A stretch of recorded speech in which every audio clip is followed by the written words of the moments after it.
It started as the Afro Futurism Lounge, an idea that came out of Comic-Con for Black artists and creators.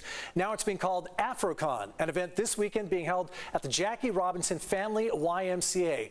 Dr. Luana Richmond, the co-founder of Afro Con, says, for lack of a better term, it is a Black Comic-Con. She joins us live along with the event's marketing and promotions director, CJ. Thank you so much for joining us today. Thank you for having us. All right, this is the first year of AfroCon, but not the first year of the event. Can you talk about the event and why you had the name change?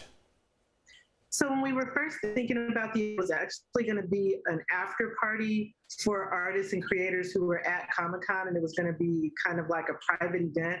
And that's what we called it, the Afro Futurism Lounge, because it's kind of like an after party.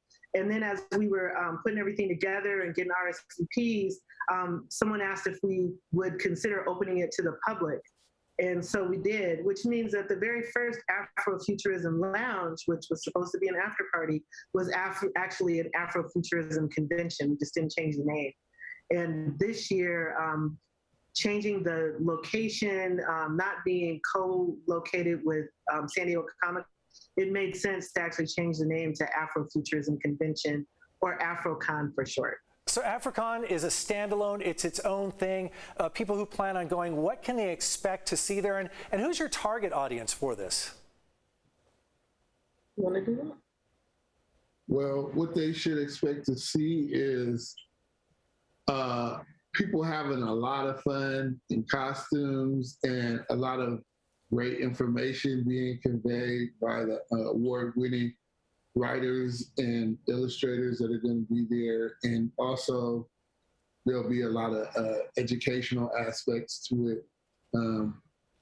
We'll have a lot of great solutions for the future as well, like being able to grow our own food in a very small space. So I understand it's a little interactive too. You mentioned costumes, so I'm guessing there's a cosplay element. Are there any contests or interactive events for people who attend? Yeah, there's a cosplay contest each day, as well as at the after party on Saturday night. And you know, the cosplay contests have cash prizes. So the top prize for each contest is $350. What about panels? Do you have panels, and who are some of those artists? Is there any local talent you've discovered in past events? So, you know, actually the event was started with some local talent and a mixture of local talent and award-winning artists. One of the key people that helped organize was Keithan Anderson. And then we also have Rodney Anderson coming. And I may be able to convince Jerry Durham to show up. Jerry Dunham, I've been working on him, but so far I haven't got confirmation.